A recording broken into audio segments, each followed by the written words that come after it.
pen shook in Simone's hand as tears blurred the signature line.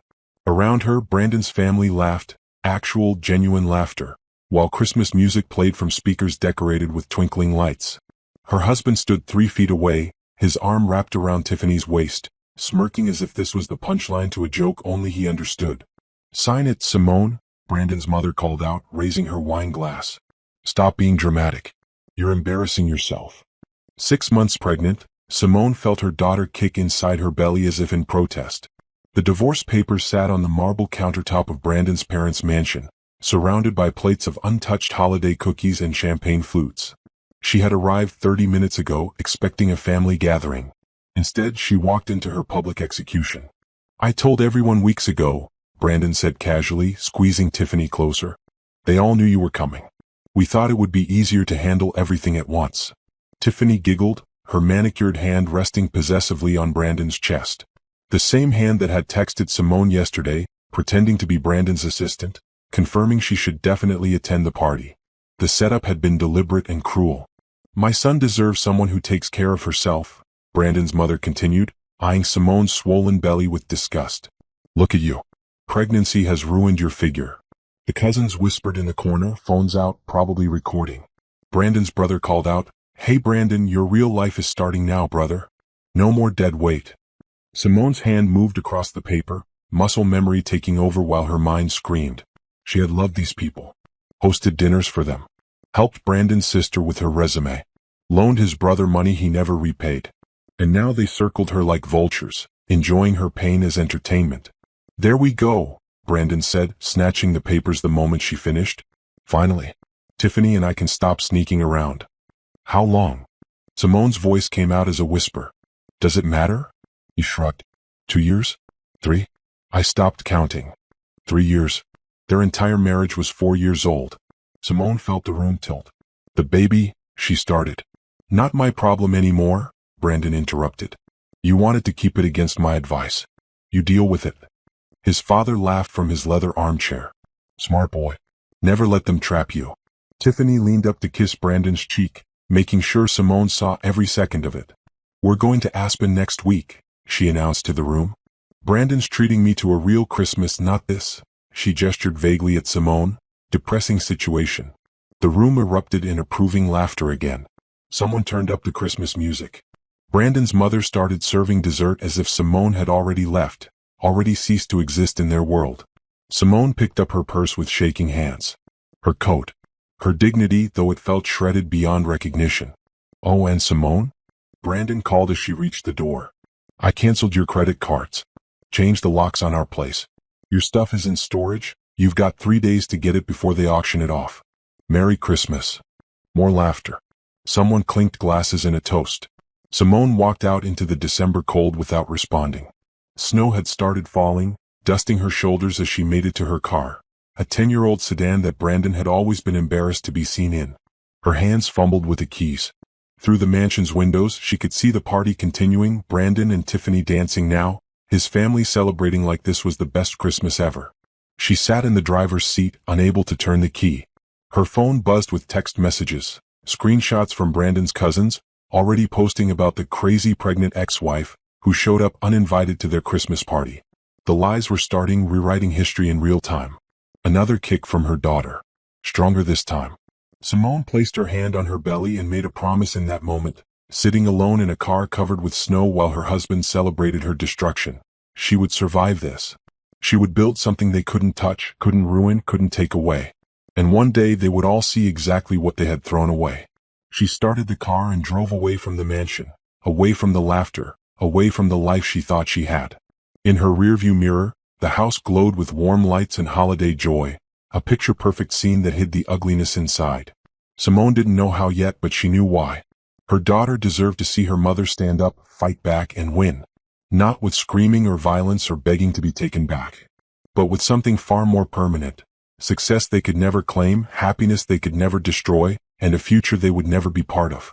The first step was simply surviving tonight. Tomorrow she would start planning everything else. The studio apartment was barely 400 square feet, located above a laundromat in a neighborhood Simone had never visited before. The constant hum of washing machines vibrated through the floors, and the radiator clanked every few hours, but it was hers. $300 a month, paid in cash to a landlord who didn't ask questions when she showed up crying with 2 suitcases and a pregnant belly. Simone sat on the used mattress she'd bought from a thrift store, eating cereal from a plastic bowl because she hadn't unpacked the real dishes yet. It had been 4 days since the Christmas party. 4 days of living in a nightmare that refused to end. Her phone buzzed constantly with messages from Brandon's family. Not apologies, demands. Brandon's mother, you need to do the right thing and give up the pregnancy. This is embarrassing our family. His sister, stop telling people Brandon divorced you. You abandoned the marriage. Get your story straight. His brother, you're not getting a penny from him. We've got lawyers. Back off. Simone blocked each number one by one, but new ones kept appearing. Cousins, aunts, family friends she'd met twice. All delivering the same message. She was the villain in their story and they wanted her erased. The joint bank account showed a zero balance. Brandon had withdrawn everything, $43,000 they'd saved together. Money from her salary, her bonuses, her careful budgeting while he spent freely on dinners and clothes and trips with Tiffany. Her credit cards were maxed out with charges she didn't recognize. Designer handbags, hotel rooms, jewelry. Brandon had gone on a shopping spree before canceling her access, leaving her with the debt. The storage unit with her belongings had been a lie. When Simone called, they had no record of any items under her name. Everything was gone. Wedding photos, family heirlooms from her grandmother, her college diplomas, her entire history. She reported it to the police. They took a report and told her it was a civil matter. A divorce issue. They couldn't help. Simone pulled out the folder she'd grabbed from Brandon's home office before he changed the locks. The one thing she'd managed to save. Inside were documents she'd never looked at closely before. Their mortgage application, his promotion letters, business proposals. Reading through them now with clear eyes, she saw the pattern. 3 years ago, when Brandon got promoted to senior analyst, his successful pitch had been for a client acquisition strategy. Simone recognized it immediately. She had designed that strategy for her own work presentation, practiced it at their kitchen table while Brandon ate dinner and scrolled his phone. He'd told her it was brilliant. She thought he was being supportive. He'd stolen it, presented it as his own, built his entire career advancement on her ideas. She found more. Reports with her analysis rewritten in his words. Client proposals using her frameworks. Even his recent promotion to director level had come from a market expansion plan she'd outlined during a dinner conversation, thinking they were partners sharing ideas. Simone felt sick but also something else, clarity.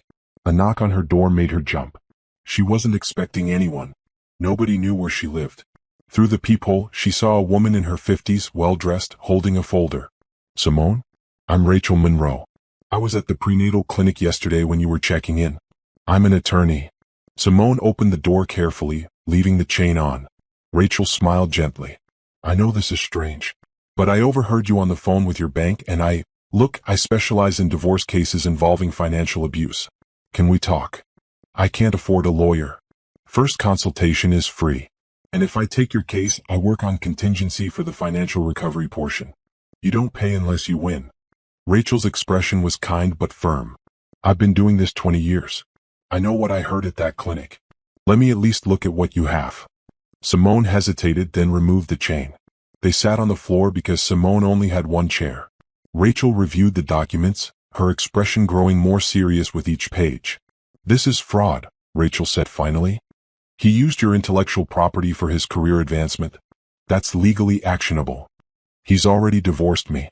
He won. Did he? Rachel looked up. Because from where I'm sitting, he committed financial crimes, identity theft with those credit cards, and he's about to find out that divorce proceedings can be reopened when fraud is involved. Simone felt something unfamiliar stir in her chest. Hope, maybe. Or anger that had direction instead of just drowning her. What do I need to do? Document everything. Every conversation, every financial transaction, every lie you can prove. We're going to build a case that shows exactly who Brandon really is. Rachel pulled out her card. And Simone? That business strategy you created, the one he stole? You can still use it. For yourself. After Rachel left, Simone opened her laptop, the old one Brandon had called garbage, and refused to let her replace. She created a folder, evidence. Another, business plans. A third, new life. Her daughter kicked and Simone whispered, we're going to be okay. Better than okay. Outside, the laundromat's neon sign flickered in the winter darkness. Inside, Simone began typing, documenting every theft, every lie, every crime. This was her new beginning, built on truth instead of the lies she'd been living in. Brandon thought he'd won. He had no idea the fight hadn't even started yet. Simone's laptop screen glowed in the dark apartment at 2 in the morning. She couldn't sleep. The baby pressed against her ribs at night, and her mind wouldn't stop racing. So she worked. The folder labeled Evidence now contained 47 documents, each one cataloging another piece of Brandon's deception. Bank statements showing mysterious transfers. Credit card bills with purchases at hotels during business trips that lined up perfectly with times Tiffany posted vacation photos on social media. Text messages she'd saved where he claimed to be working late, while his location sharing showed him at restaurants across town. But it was the professional theft that made Simone's blood boil. She'd found her old work notebooks, the ones she kept during their marriage when she was a project coordinator at a marketing firm. Page after page of strategies, client approaches, market analysis, all in her handwriting, dated and detailed. Then she cross-referenced them with Brandon's work presentations that he'd carelessly left in their shared cloud storage. Presentation from March 2021. Innovative Client Retention Framework by Brandon Mitchell. Her notebook from February 2021. The exact same framework, sketched out during her lunch breaks. Report from August 2022. Digital Market Expansion Strategy that earned Brandon a $10,000 bonus. Her notes from July 2022. Every single data point, every conclusion, every recommendation. He hadn't just stolen occasionally. He'd built his entire career on her work. Simone pulled up Brandon's company website. Mitchell Financial Consulting. He was listed as Director of Strategic Development, with a bio boasting about his innovative approaches to market expansion and client relationship management. Those were her innovations, her approaches. She navigated to the company's About page and found something interesting. A mission statement about integrity and ethical business practices. A section on their commitment to original work and intellectual property rights. And most importantly, an employee handbook link that detailed their morality clause. Employees could be terminated for fraud, deception, or behavior that damaged the company's reputation. Simone downloaded everything. Her phone rang at 7 in the morning. Rachel, I've been reviewing everything you sent, the lawyer said without preamble. Simone, this is bigger than a messy divorce. Brandon committed corporate fraud. And I found something else. Did you know Tiffany is married? Simone sat up too quickly, making her head spin. What? Married with 3 kids. Her husband is Leonard Price. He's a partner at Price & Associates, a major law firm. I don't think he knows about the affair. How did you find this? Public records. Her social media is private, but property records show her and Leonard owning a home together. School records for their kids. She's been living a double life just like Brandon. Simone's mind raced. Does Brandon know she's married? I doubt she told him. But here's the thing. Leonard Price's firm has connections to Brandon's company. They've done legal work for Mitchell Financial. This affair could destroy both their careers if it comes out the right way. I don't want revenge through exposure, Simone said carefully. I want them to face real consequences. Good. Because I have a plan that's much more effective. Rachel paused. How do you feel about starting your own business? I've been thinking about it. I have some money saved, just my last paycheck, about $3,000. That's enough to start. Here's what I'm thinking. You launch a consulting business using your actual expertise. You undercut Brandon's prices slightly, target the same market. But you do it legitimately with better service, real innovation. Meanwhile, I handle the legal side. We file for an amended divorce settlement based on fraud, and we report his intellectual property theft to his employer. Won't that look like I'm just bitter? Not when you have documentation. Not when every stolen idea is in your handwriting with dates that predate his presentations. Not when we can prove he accessed your private notebooks and files. Rachel's voice was firm. This isn't about being bitter. This is about justice. Simone looked around her tiny apartment. At the second-hand furniture and the laundry basket overflowing with maternity clothes from thrift stores. At the future she was trying to build from nothing. Okay, she said. Let's do it. That afternoon, Simone registered her business, Monroe Strategic Consulting. She chose the name Monroe deliberately, after Rachel, the first person to believe in her. The registration cost $200. The basic website template cost $50. Business cards from an online printer, another $30. She wrote her service offerings based on her actual skills: market analysis, client retention strategies, business development frameworks.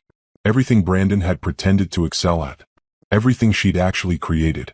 Her first potential client came from an unexpected source: her former colleague, Patricia, who'd heard through the office gossip chain about Simone's divorce. "I didn't believe what Brandon said about you," Patricia told her over coffee. "He claimed you were unstable, that you'd been stealing his ideas.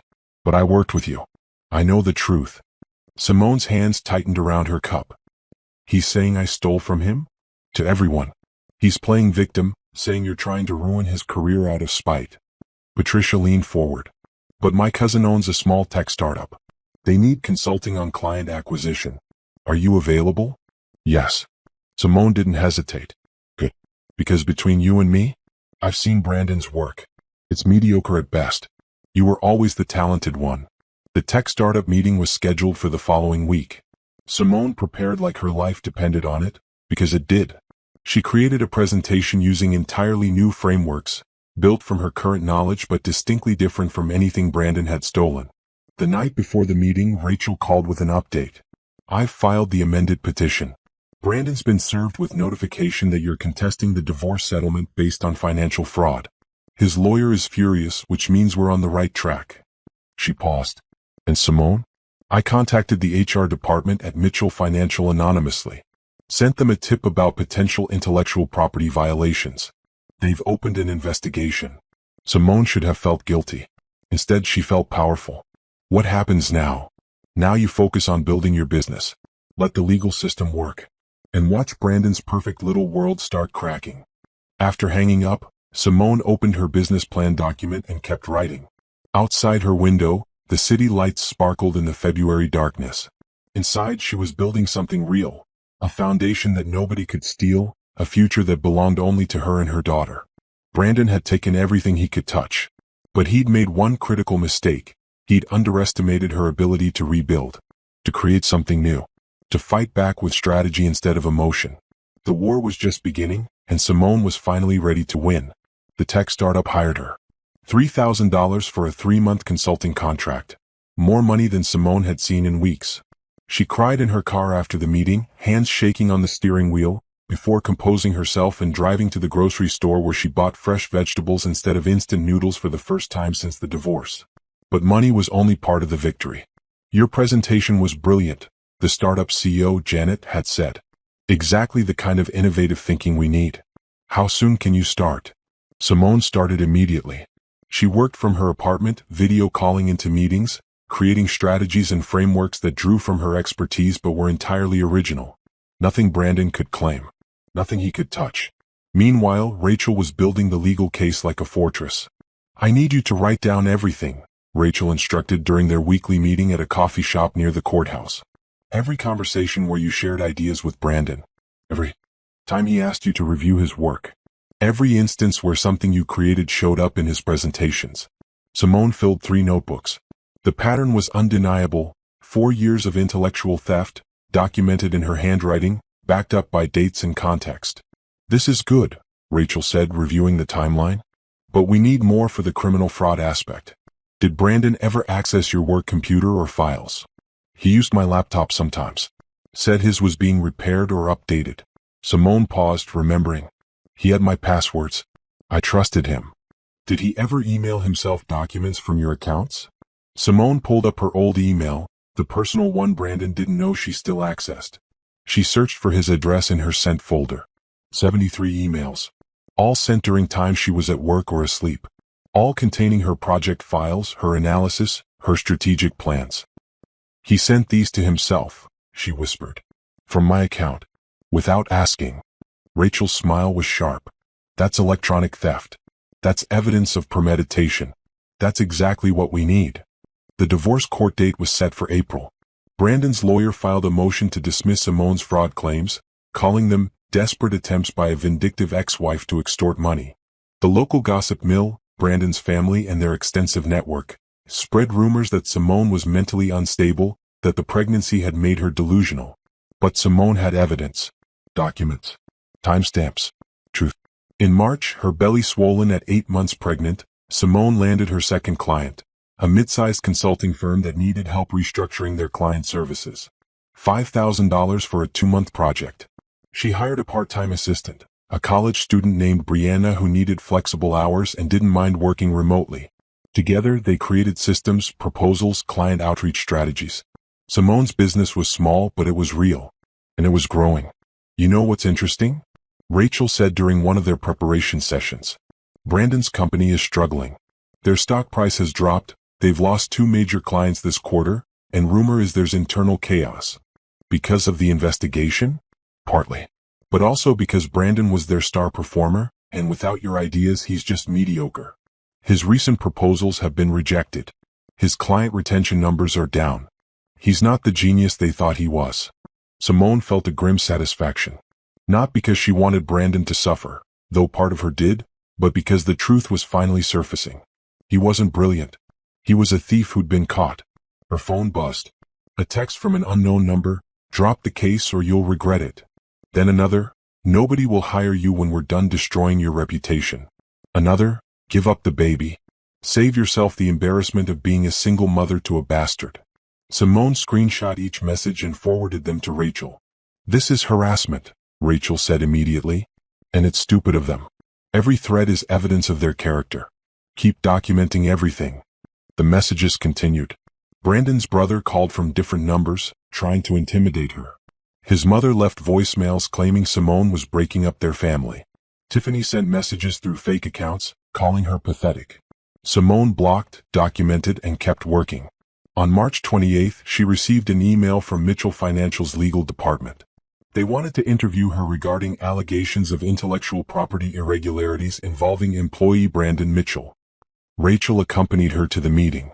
The company's lead attorney, a stern woman named Gloria Henderson, reviewed Simone's documentation with increasing shock. "You're saying Mr. Mitchell built his entire career on stolen work?" Gloria asked. "I'm saying he used my intellectual property without permission or credit, presented it as his own, and profited from it while I received nothing." Simone kept her voice steady. "I have evidence of every instance." Gloria looked at the emails Brandon sent from Simone's account, the dated notebooks, the parallel presentations. "This is corporate fraud. If this is accurate, Mr. Mitchell violated multiple company policies and potentially state and federal laws." "It's accurate," Rachel said. "And we have more evidence if you need it." The meeting lasted 3 hours. By the end, Gloria promised a full internal investigation with potential termination and legal action against Brandon. "Why are you doing this now?" Gloria asked as they were leaving. "Why not during the marriage?" Simone placed her hand on her pregnant belly. "Because I didn't know. I trusted him. I thought we were partners." She met Gloria's eyes. "Now I know better. And now I'm making sure he can't do this to anyone else." Walking out of Mitchell Financial's headquarters, Simone felt lighter. The baby kicked enthusiastically as if celebrating. "That went well," Rachel said. "They're going to fire him. Probably sue him for the bonuses he received based on fraudulent work." "Good. You okay?" Simone thought about it. Was she okay? Her husband had betrayed her. His family had humiliated her. She was weeks away from giving birth alone in a tiny apartment above a laundromat. But she also had a growing business, legal representation, and evidence of her own worth. "I'm getting there," she said. "One day at a time." That night, Simone worked on a proposal for her third potential client. Her assistant Brianna sent over research. Her bank account showed deposits from her consulting work. And in 2 weeks, she would give birth to her daughter. A daughter who would never see her mother accept less than she deserved. Brandon had tried to erase her. Instead, he'd given her the freedom to become someone stronger. Someone he could never touch again. The revenge wasn't in destroying him. The revenge was in building something he never could. A life based on truth, hard work, and genuine talent. And that was a victory no one could take away. The contraction started during a client video call. Simone smiled through the pain, finished her presentation, and then calmly told Brianna she needed to go to the hospital. "Now." Brianna's voice pitched higher through the computer speakers. "Like right now?" "Probably within the next few hours." Another contraction hit, and Simone breathed through it. "Can you reschedule tomorrow's meetings?" Simone hang up and go. The hospital was 3 blocks away, one of the reasons Simone had chosen this apartment despite the noise and the small space. She grabbed her pre-packed bag and walked slowly, breathing through each contraction, refusing to panic. No one was coming. No husband to hold her hand. No family to wait in the lobby. Just Simone and the baby facing this together like they'd face everything else. 12 hours later, Zara Michelle entered the world, screaming her displeasure at the bright lights and cold air. The nurse placed her on Simone's chest and everything else disappeared. The pain, the betrayal, the anger, the fear. There was only this perfect little person with dark curls in her mother's eyes. "Hi, baby girl," Simone whispered. "I've been waiting to meet you." Zara quieted, staring up at her mother like she recognized her voice. Simone's phone buzzed with messages. Brianna had spread the word to Simone's small professional network. Congratulations poured in from clients, from Rachel, from Patricia. Flowers arrived from Janet's tech startup. A beautiful arrangement with a card reading, "Take your time. We'll be here when you're ready." One message stood out. From Brandon, "I hope you know you're doing this alone because you chose to. Don't expect anything from me." Simone deleted it without responding. He didn't exist in this moment. He didn't get to taint this joy. 3 days later, she took Zara home to the tiny apartment. The radiator clanked, the washing machines hummed below, and the baby cried at 2-hour intervals through the night. It was exhausting and overwhelming and absolutely perfect. Simone set up a small workspace in the corner, a desk, her laptop, a filing cabinet for client documents. When Zara slept, she worked. When Zara was awake, she held her daughter and planned the next phase of her business. 2 weeks after giving birth, Simone received a call from Gloria Henderson at Mitchell Financial. "We've completed our investigation," Gloria said. "Brandon Mitchell has been terminated for cause. We're also pursuing legal action to recover the bonuses and promotions he received based on fraudulent work, approximately $90,000. Simone sat down carefully, still sore from childbirth. "What does that mean for me?" "It means we'd like to offer you a consulting contract. Your strategic frameworks are exactly what we need, and we want the legitimate source, not the thief." Gloria paused. $20,000 for a 6-month advisory position. "Can you start next month?" Simone looked at Zara sleeping in her bassinet. At the apartment that suddenly didn't feel quite so small. At the future that kept expanding beyond what she'd imagined. "Yes," she said. "I can start next month." The money from Mitchell Financial changed everything. Simone hired Brianna full-time.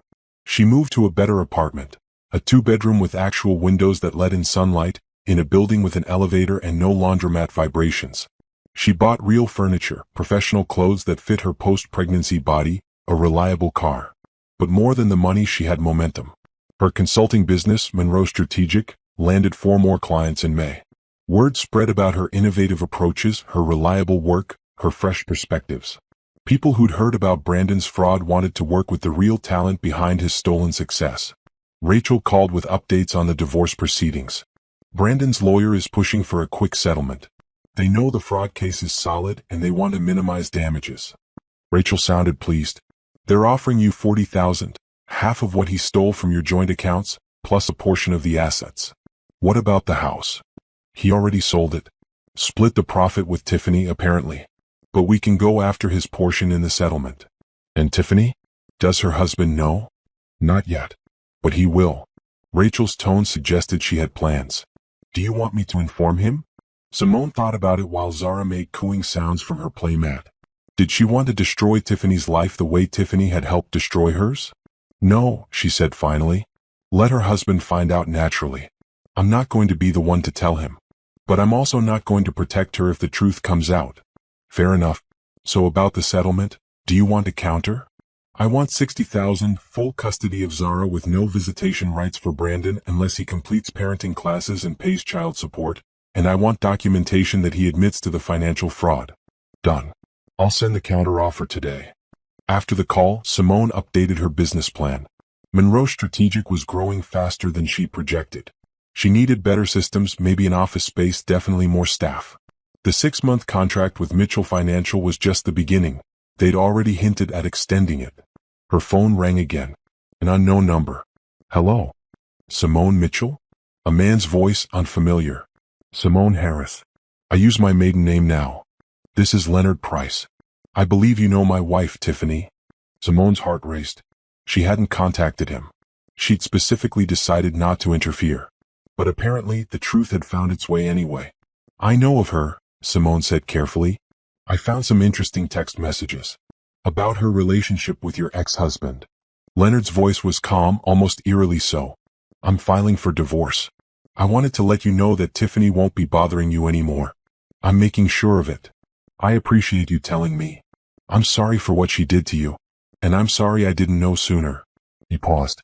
For what it's worth, I hope you're doing well.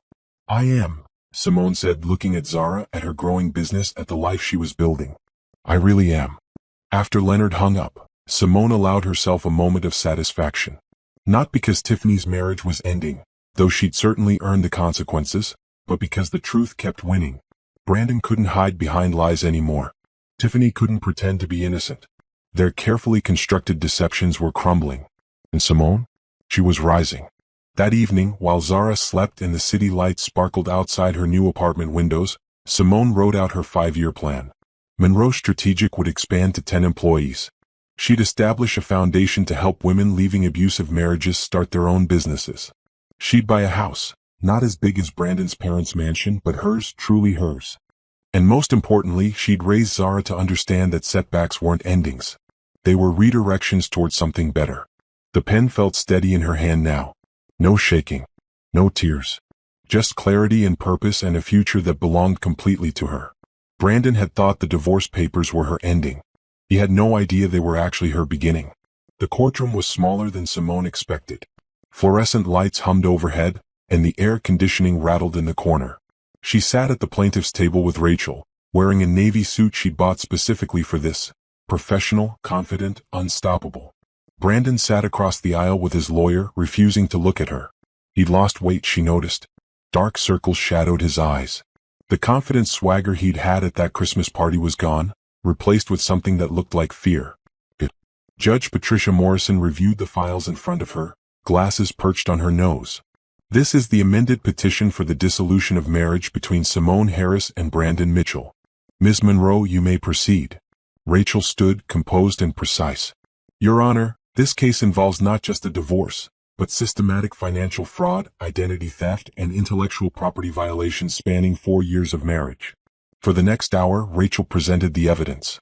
The emails Brandon sent from Simone's account, the dated notebooks with her original work, the presentations he'd given, word-for-word copies of her strategies, the bank statements showing his theft of joint funds, the credit cards he'd maxed out in her name. Brandon's lawyer objected repeatedly, but each objection fell flat against the mountain of documentation. Mr. Mitchell claims my client is being vindictive, Rachel said. But let's examine who's being vindicated here. Ms. Harris created strategic business frameworks during their marriage. Mr. Mitchell copied them, presented them as his own work, and received $90,000 in bonuses and promotions. That's fraud, Your Honor. And it's only the beginning. She presented evidence of the deleted social media posts where Brandon and Tiffany had mocked Simone publicly. The text messages threatening her if she pursued the case. The lies he'd told his employer about her mental stability. Ms. Harris came to this marriage in good faith, Rachel continued. She supported her husband, shared her expertise, and built what she thought was a partnership. Instead, Mr. Mitchell systematically exploited her trust, stole her intellectual property, committed financial crimes, and then humiliated her publicly when she was 6 months pregnant with their child. Simone watched Brandon's face turn red. His lawyer whispered urgently in his ear. Your Honor, Brandon's lawyer stood. My client admits that the marriage ended poorly, but these allegations of fraud are exaggerated. Marital ideas are shared property. Intellectual property created by one spouse and stolen by another is not shared property, Judge Morrison interrupted. It's theft. Continue, Ms. Monroe. Rachel presented the final piece of evidence, testimony from Mitchell Financial's legal department confirming Brandon's termination for fraud, and the company's lawsuit against him for $90,000 in ill-gotten bonuses. The company investigation corroborated everything Ms. Harris documented, Rachel said. Every stolen idea, every fraudulent presentation, every lie. Mr. Mitchell didn't just betray his wife. He betrayed his employer, his profession, and basic ethical standards. Judge Morrison looked at Brandon. Mr. Mitchell, do you have anything to say? Brandon stood slowly. I made mistakes, but I loved Simone. The divorce was complicated and things got heated, but I never meant. You forced her to sign divorce papers at a Christmas party while your family laughed at her, Judge Morrison said flatly, reading from the documentation. You stole $43,000 from your joint account. You left her homeless and in debt while 6 months pregnant. You sent threatening messages when she sought justice. This isn't heated, Mr. Mitchell. This is calculated cruelty. Brandon sat down, his lawyer's hand on his shoulder. The judge continued reviewing documents, her expression growing colder. Finally, she looked up. I'm ruling in favor of Ms. Harris on all counts. Mr. Mitchell will pay $60,000 immediately, the full amount stolen from joint accounts plus damages. Full custody of the minor child, Zara Michelle Harris, goes to Ms. Harris. Mr. Mitchell will have supervised visitation only after completing court-mandated parenting classes and establishing consistent child support payments of $1,500 monthly. Brandon's face went white. Furthermore, Judge Morrison continued, I'm ordering Mr. Mitchell to sign documentation admitting to the financial fraud and intellectual property theft. This documentation will be part of the public record. And I'm issuing a protective order. Mr. Mitchell and his family members are to have no contact with Ms. Harris except through legal counsel regarding custody arrangements. Rachel squeezed Simone's hand under the table. This court also finds that Mr. Mitchell committed perjury in his initial divorce filing by claiming mutual separation and denying financial wrongdoing. I'm referring this matter to the district attorney's office for potential criminal charges. Brandon stood abruptly. Your Honor, I can't pay $60,000. I've been fired, I'm being sued, Then I suggest you find employment, Mr. Mitchell. You created this situation through your own fraudulent actions. Ms. Harris rebuilt her life from nothing while caring for an infant. You can do the same. Judge Morrison's gavel came down. Ruling stands. Court adjourned. Outside the courthouse, Simone breathed fresh air for the first time in hours. Rachel was grinning. That was perfect, Rachel said. Morrison is known for being tough on financial abuse cases. And the perjury referral? That's criminal charges, Simone. He could face jail time. I just wanted justice. You got it. And more. Rachel checked her phone. Oh, and I got a call this morning. Mitchell Financial wants to increase your consulting contract. They're offering you a permanent advisory position, $40,000 a year, plus bonuses. Simone leaned against the courthouse steps, processing everything. 6 months ago, she'd signed divorce papers while Brandon's family laughed. She'd lost her home, her savings, her sense of safety. She'd been alone and pregnant and terrified. Now she had a thriving business, a beautiful daughter, legal vindication, and a future brighter than anything she'd imagined. Her phone buzzed. A text from Brianna. 3 new client inquiries today. Word about the court case got out and people want to work with you. Another message from Janet at the tech startup. Saw the news. You're incredible. Let's talk about expanding our contract. Simone smiled. The revenge wasn't in Brandon's suffering, though he'd certainly earned the consequences. The revenge was in her success. In proving that everything he'd built on her talent crumbled without her. In showing that the real genius was always her. What's next? Rachel asked. Simone thought about Zara at home with the babysitter, probably napping peacefully. About Monroe Strategic's growing client list. About the life she was building brick by brick. Next, she said, I'm going to keep growing my business. I'm going to be the best mother Zara could have. And I'm going to make sure every woman who goes through what I went through knows there's a way out. A way up. That's my client, Rachel said proudly. They walked to their cars together, 2 women who'd fought the system and won. Behind them, the courthouse stood as a monument to justice. Ahead of them, the future stretched wide and full of possibility. Brandon would pay his debts. Face his consequences. Live with the reputation he'd earned. And Simone? She would thrive. Because that was always the best revenge. Being happy, successful, and free. The email arrived on a Tuesday morning while Simone was feeding Zara breakfast. Subject line. Confidential investigation results, Mitchell Financial Consulting. Simone clicked it open, balancing her phone while Zara grabbed for her spoon. Dear Ms. Harris. Following our internal investigation into Brandon Mitchell's conduct, we have uncovered extensive evidence of intellectual property theft, fraudulent reporting, and breach of company ethics policies. As a result, Mr. Mitchell has been terminated for cause, effective immediately. We are pursuing legal action to recover $87,000 in fraudulent bonuses and salary increases. We have reported his conduct to industry oversight boards.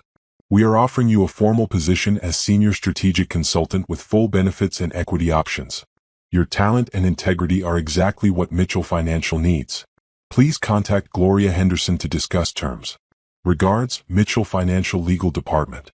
Simone set down her phone carefully. Zara babbled and banged her tiny fists on the high chair tray, oblivious to the fact that her mother's world had just shifted again. $87,000. Brandon would have to pay that back. On top of the $60,000 he owed her. On top of child support. With no job and a reputation destroyed. She should have felt triumphant. Instead she felt calm. Like pieces were falling into place exactly as they should. Her phone rang. Gloria Henderson. Did you get my email? Gloria asked. Just now. We want you on retainer, Simone. $40,000 base salary, plus commission on successful implementations of your strategies. Health benefits, retirement contributions, the works. And the equity stake means you'd own a piece of the company as it grows. Why? Because we reviewed every project Brandon worked on. The successful ones? All based on your frameworks. The failures? All his original work. Gloria's voice was matter-of-fact. You made this company money. You stole credit. We're correcting that now. Simone looked around her apartment. Better than the studio above the laundromat, but still modest. At Zara, who deserved stability and opportunities. At the laptop where Monroe Strategic's client list kept growing. I'll need to keep my consulting business, Simone said. Monroe Strategic is mine and I'm not giving it up. We wouldn't ask you to. Think of this as a partnership. You consult for us, but you maintain your independence and your other clients. Gloria paused. Simone, we're trying to make this right. We employed a fraud for 3 years. We gave him promotions and bonuses based on your stolen work. This is our attempt at justice. I'll think about it. Take your time. The offer stands. After hanging up, Simone pulled up Mitchell Financial stock information. The company had taken a hit when the scandal broke, shares down 12%. But their latest quarterly report showed they were implementing new strategies, rebuilding trust, positioning for growth. Strategies she'd created. Ideas Brandon had stolen. If she joined them officially, she'd be helping the company that had enabled Brandon's fraud. But she'd also be reclaiming what was hers, proving her worth and securing Zara's future. Her business phone rang. An unfamiliar number. Simone Harris? Speaking. This is Nathan Cross from Business Insider. I'm writing a piece about corporate fraud and workplace intellectual property theft. I'd love to interview you about your experience with Brandon Mitchell. Simone's grip tightened on the phone. How did you get this number? Public records from the court case. Listen, your story is important. A woman whose husband steals her ideas, destroys her financially, humiliates her publicly, and then she fights back and wins? That's powerful. People need to hear it. I'm not interested in publicity. I understand. But think about all the other women in similar situations. How many of them don't know they can fight back? How many accept the theft and abuse because they think there's no other option? Nathan's voice was persuasive. You could help them. Simone thought about the texts she'd received over the past month. Women who'd heard about her case through professional networks, asking for advice. Women whose husbands controlled their finances. Women whose ideas were stolen by partners or bosses. Women who felt trapped. If I do this interview, I control the narrative, Simone said. I approve quotes before publication. And I want the focus to be on the legal aspects and business recovery, not just the personal drama. Deal. Can we meet tomorrow? The interview took place at a coffee shop near Simone's office. She'd rented a small space for Monroe Strategic, complete with a conference room and space for Brianna and 2 new hires. Nathan Cross was younger than she expected, maybe 30, with a laptop and recording equipment. Tell me how you discovered the theft, he said after the preliminaries. Simone walked him through it. The notebooks, the emails, the presentations, the systematic exploitation of her trust. And his company gave him bonuses for your work? $87,000 over 3 years. Plus promotions. Simone kept her voice steady. He built his entire career on my ideas while I stayed in a junior position because I was supporting his growth.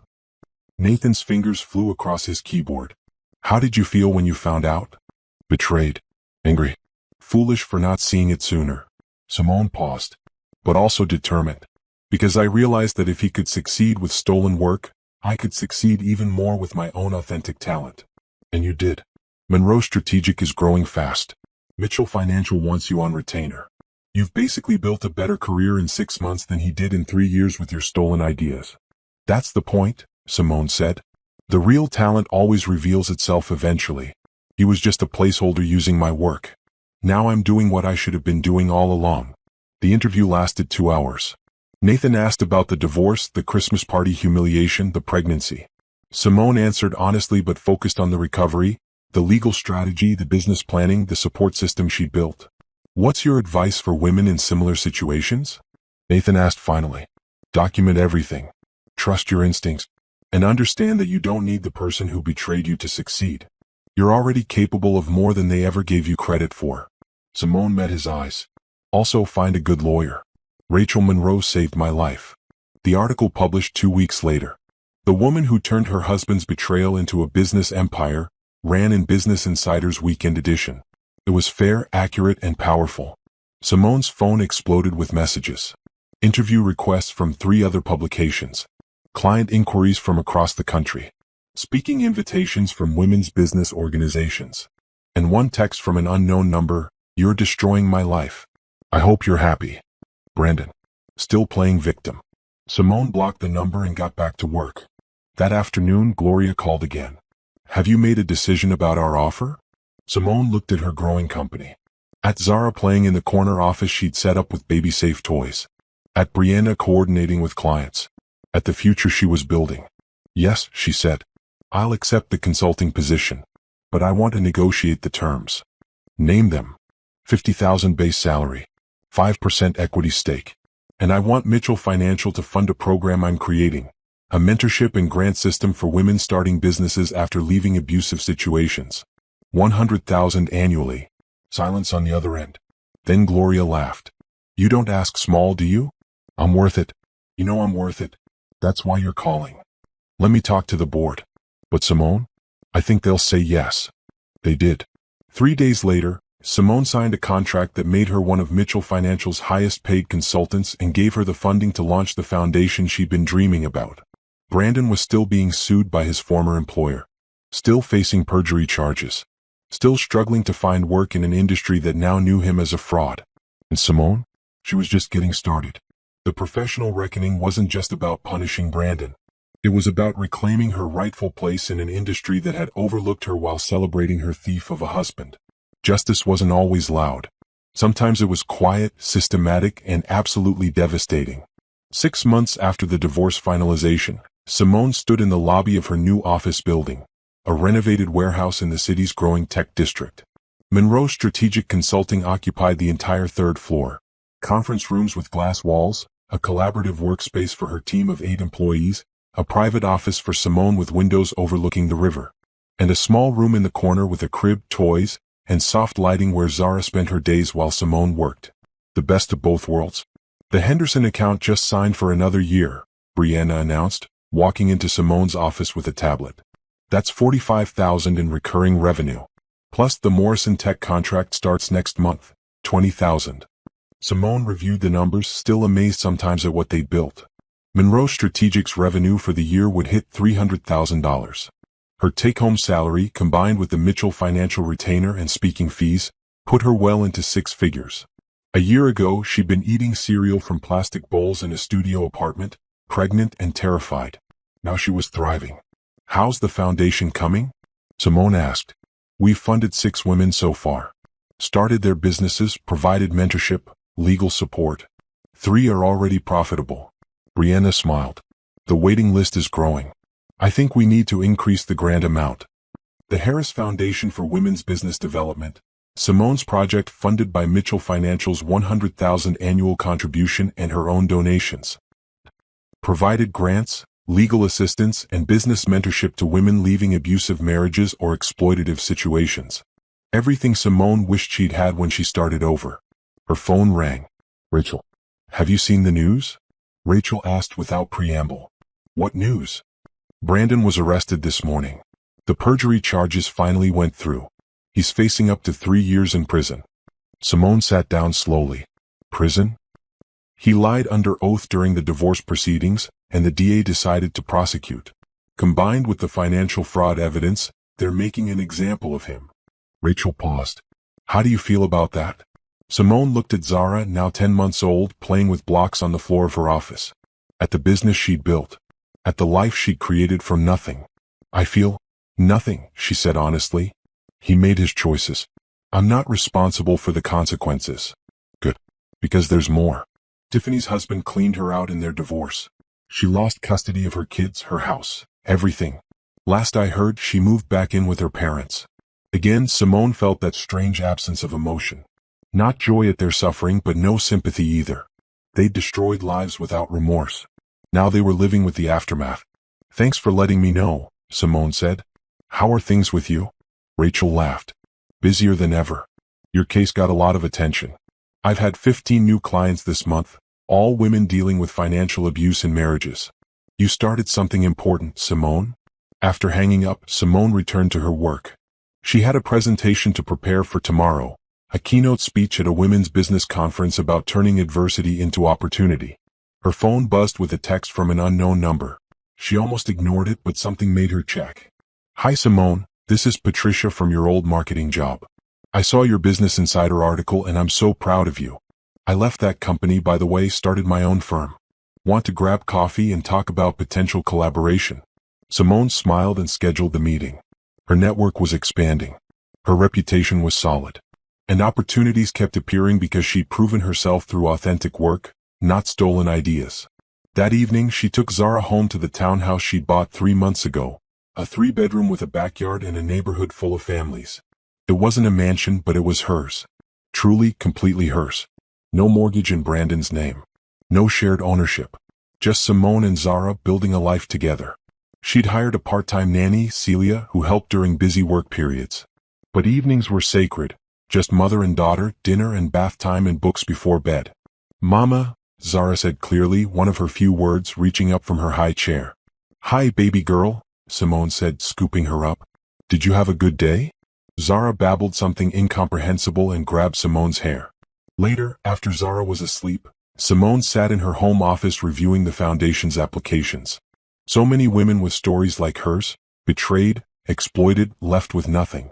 Each application broke her heart and strengthened her resolve. She approved 3 new grants, sent acceptance emails, and scheduled mentorship calls. Her phone rang. An unknown number, but local area code. "Hello. Simone, it's your mother." Simone's hand tightened on the phone. She hadn't spoken to her mother in 2 years, not since her mother had sided with Brandon during the early marriage problems, telling Simone she was too demanding and needed to support her husband better. "What do you want?" "I saw the article about Brandon and the fraud. I wanted to apologize. I should have believed you. I should have supported you." "Yes, you should have. I know. I made a mistake. Can we talk? I'd like to meet my granddaughter." Simone looked at the photo on her desk. Zara laughing, her dark curls wild, her eyes full of joy. This beautiful child deserved family who loved her unconditionally. But she also deserved protection from people who only showed up after success, who hadn't been there during the struggle. "I need time to think about it," Simone said. "You weren't there when I needed you. I'm not sure I can trust that you're here for the right reasons now." "I understand. I'll wait. However long it takes." After hanging up, Simone felt the weight of old wounds alongside new strengths. She'd built a life without her mother's support. She didn't need it now. But maybe, eventually, she could choose to include her mother in Zara's life, not out of need, but out of generosity. That was power too. The power to forgive or not forgive on her own terms. The power to set boundaries. The power to choose who deserved access to the beautiful life she'd created. The empire she built wasn't just Monroe Strategic or the foundation or the townhouse. It was something deeper, a sense of self-worth that couldn't be shaken, a confidence based on real achievements, and a future that belonged completely to her. Brandon had tried to erase her. Instead, he'd freed her to become everything she was always meant to be. And that empire was still rising, built on truth, hard work, and the unshakable foundation of a woman who refused to stay broken. The ballroom sparkled with crystal chandeliers and the low murmur of successful professionals networking. Simone stood backstage at the National Women's Business Summit, checking her reflection one last time. The emerald dress fit perfectly, professional yet elegant. Her natural curls framed her face, and for the first time in years she looked in the mirror and saw someone powerful looking back. 5 minutes, Miss Harris, the stage manager said. Simone nodded, running through her keynote one last time. From betrayal to business, building an empire from nothing. The summit organizers had invited her specifically because of the Business Insider article. Her story had resonated with thousands of women facing similar situations. Her phone buzzed. A text from Celia with a photo. Zara at the park, grinning on a swing, her hair in two puff balls on either side of her head. Simone smiled, saved the photo, and tucked her phone away.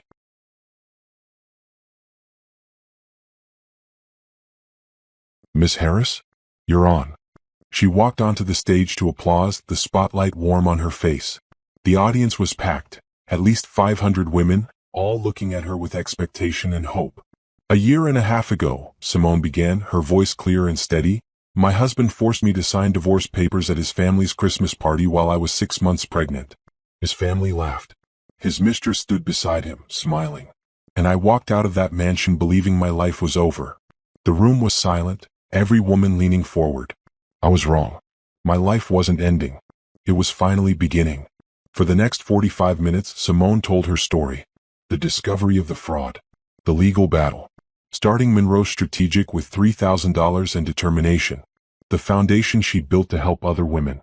The revenge wasn't in destroying him, she said, though his own actions did that effectively enough. The revenge was in proving that everything he built with my stolen ideas was just a shadow of what I could do on my own. The revenge was succeeding beyond what he ever achieved. The revenge was being genuinely, completely happy. She ended with practical advice. Document everything. Find good legal representation. Build your support network. Start small but start now. And most importantly, understand that you are not defined by the person who betrayed you. The standing ovation lasted 3 minutes. Afterward, women lined up to speak with her, to share their stories, to ask for advice, to simply say thank you for showing them a path forward. One woman, probably in her 60s, waited until the end. "My husband stole my research for 20 years. I'm a scientist and he published my work under his name. I thought it was too late to fight back." She gripped Simone's hand. "But if you could do it while pregnant and alone, I can do it now. Thank you." Simone hugged her, this stranger who reminded her why visibility mattered. Why telling her story despite the discomfort was important. The summit's organizer, Jennifer Park, approached as the crowd dispersed. "Simone, that was incredible. We want you back next year as a featured speaker. And we're launching a grant program for women entrepreneurs. Would you consider joining our advisory board?" "I'd be honored." That evening, Simone attended the summit's gala dinner. She sat at a table with successful businesswomen from across the country, discussing market trends and expansion strategies and work-life balance with the same ease she once struggled to find. Her phone buzzed with an email notification. Subject: Family Outreach. She opened it hesitantly. "Dear Simone, we saw your presentation today. We saw your success. We realize now that we misjudged the situation with Brandon. Our family would like to reconnect and be part of Zara's life. Sincerely, the Mitchell family." Simone read it twice, then deleted it without responding. They'd had their chance. When she was broken and alone, they'd laughed. When she was pregnant and terrified, they'd mocked her. Now that she was successful and visible, they wanted back in. No. Zara would have family, the family Simone was building. Rachel, who'd become a close friend and honorary aunt. Brianna and the team at Monroe Strategic. Celia, who loved Zara like her own grandchild. Patricia, whose collaboration had turned into genuine friendship. The network of strong, honest women who'd supported Simone's rise. That was family. Not people who only appeared after the hard work was done. Another email came through. This one from Mitchell Financial's CEO. "Simone, your keynote was outstanding. We're doubling the foundation funding to $200,000 annually. You're changing lives. Proud to have you as part of our team." Simone closed her laptop and looked around the gala. At women celebrating each other's successes. At genuine connections being made. At a community built on mutual support rather than exploitation. This was her world now. One she built from nothing, brick by brick, choice by choice. The next morning, she woke up in her hotel room to a news notification. Brandon Mitchell sentenced to 18 months in prison for perjury and financial fraud. Simone read the article while drinking coffee. Brandon's lawyer had argued for leniency, but the judge noted the systematic nature of his deception and his lack of remorse. 18 months in minimum security, followed by 3 years of probation and mandatory restitution payments. She felt nothing. No satisfaction, no anger, no lingering pain. Just a vague awareness that justice had run its course. Her flight home wasn't until afternoon, so she went for a walk through the city, thinking about the next chapter. Monroe Strategic was stable and growing. The foundation was expanding. Zara was happy and healthy. Simone's own life was full in ways she'd never imagined. But there was something missing. Not Brandon, she'd never want him back, Never even think about him except when legal matters required it. But companionship maybe. The possibility of eventually sharing her success with someone who valued her for who she actually was. Not now. Not yet. But someday. Her phone rang. Rachel. Did you see the sentencing? I did. And I'm focused on my presentation for next month's conference, Zara's second birthday party, and the foundation's expansion into 3 new states. Simone smiled. Brandon's consequences are his to deal with. I have better things to do. That's my client. Hey, I'm calling because I have someone I want you to meet. He's a venture capitalist looking to invest in women-led businesses. Interested? Send me his information. After hanging up, Simone bought a coffee from a street vendor and sat on a park bench, watching the city wake up. Somewhere, Brandon was beginning his prison sentence, facing the consequences of his choices. Tiffany was rebuilding from nothing, her own destruction complete. And Simone? She was living her best life. Not in spite of their betrayal, but because of what she'd built from the ashes they'd left behind. The full circle wasn't about revenge or justice or even success. It was about transformation, taking the worst moment of her life and using it as fuel to become someone stronger, smarter, and infinitely more capable than the woman who'd signed those divorce papers while her husband's family laughed. That woman was gone. In her place stood someone unshakable. And the story was far from over. It was just getting started. 2 years after that Christmas party, Simone woke up in her townhouse to the sound of Zara singing nonsense words in her bedroom down the hall. 3 years old now, full of energy and questions and the unshakable confidence that came from being loved unconditionally. Mama, it's my birthday. Zara burst into Simone's room, jumping on the bed with her stuffed bunny. It is your birthday, Simone agreed, pulling her daughter close. How does it feel to be 3? Big, Zara announced proudly. The birthday party was scheduled for that afternoon, a small gathering in their backyard with Zara's friends from daycare, Rachel and her partner, Brianna and her husband, Celia, and a few other close friends. The chosen family Simone had built. While Zara ate breakfast, Simone checked her emails. Monroe Strategic had just landed a contract with a Fortune 500 company, their biggest client yet. The Harris Foundation had expanded to 12 states, funding over 50 women entrepreneurs. And the keynote circuit had become a regular part of Simone's life, speaking at conferences and universities about resilience, business strategy, and female empowerment. Her calendar showed a meeting next week with that venture capitalist Rachel had mentioned 2 years ago. His name was Julian Carter, and over the past 18 months, their professional relationship had evolved into something more. Carefully, slowly, with both of them taking their time. He was nothing like Brandon. Transparent about his finances, respectful of her independence, genuinely interested in Zara's well-being. He'd attended 3 of Simone's keynote speeches, never making it about himself, just supporting her success. They hadn't defined what they were yet. Simone wasn't rushing. But the possibility of companionship felt different now. Not a need, but a choice. Not salvation, but enhancement of an already complete life. Her phone buzzed. A notification from LinkedIn. Brandon Mitchell has updated his profile. Out of curiosity, Simone clicked it. Freelance consultant. Seeking opportunities in strategic planning and business development. No mention of Mitchell Financial. No mention of his prison sentence, though the gap in his employment history was obvious. Just desperation dressed up as confidence.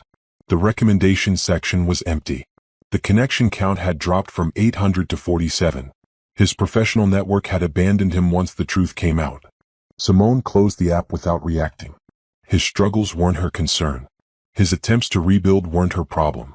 She'd moved on so completely that seeing his name barely registered. The doorbell rang. Rachel arrived early with decorations and a massive birthday cake shaped like a bunny to match Zara's favorite toy. How's the birthday girl? Rachel asked, scooping Zara up for a hug. Big, Zara announced again, making everyone laugh. They spent the morning decorating the backyard with balloons and streamers. Brianna arrived with her kids. Celia brought homemade empanadas. Patricia came with her business partner, a woman named Angela who was interested in collaborating with Monroe Strategic. The party was loud and chaotic and perfect. Children screamed with joy while running through the sprinkler. Adults laughed and talked business and life. Zara opened presents with wide eyes, delighted by every gift. Simone stood on her back porch, watching it all, feeling a contentment she'd never experienced during her marriage to Brandon. That relationship had been performance and pretense. This was real. Julian arrived late, apologetic about a meeting that ran long. He brought Zara a beautiful children's book about a girl who builds a castle, and Zara immediately demanded he read it to her. "You've got her wrapped around your finger already?" Rachel teased him. "She's easy to adore," Julian said, settling on the grass with Zara in his lap and the book open. Simone watched them, her heart doing something complicated. Not falling in love, she was too cautious for that, too aware of what love could cost. But opening to the possibility. Allowing space for something good to grow naturally. Later, after the guests left and Zara was asleep, Simone sat in her home office reviewing the quarter's financials. Monroe Strategic's revenue was approaching $1 million annually. The foundation had distributed $300,000 in grants. And Simone's personal net worth had grown beyond anything she'd imagined. More importantly, she was happy. Genuinely, deeply happy in a way that had nothing to do with money or success and everything to do with peace. Her phone rang. An unknown number. She almost didn't answer, but something made her pick up. "Simone? It's your mother." They'd been slowly rebuilding their relationship over the past year. Supervised visits with Zara. Careful conversations about boundaries and past hurts. It wasn't perfect, but it was progress. "How was Zara's party?" her mother asked. "Beautiful. She had a wonderful time. I wish I could have been there." "Maybe next year," Simone said carefully. "If we keep working on trust." "I understand. I'm grateful for the chance." Her mother paused. "I'm proud of you, Simone. I should have said that years ago, but I'm saying it now. You're an incredible mother and an amazing businesswoman." Simone felt tears prick her eyes.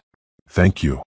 After hanging up, she walked through her house, the home she'd bought with money she'd earned through genuine talent and hard work.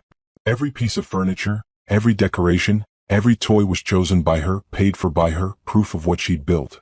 In Zara's room, she watched her daughter sleep, her chest rising and falling peacefully. This child would grow up seeing her mother as strong, independent, and successful.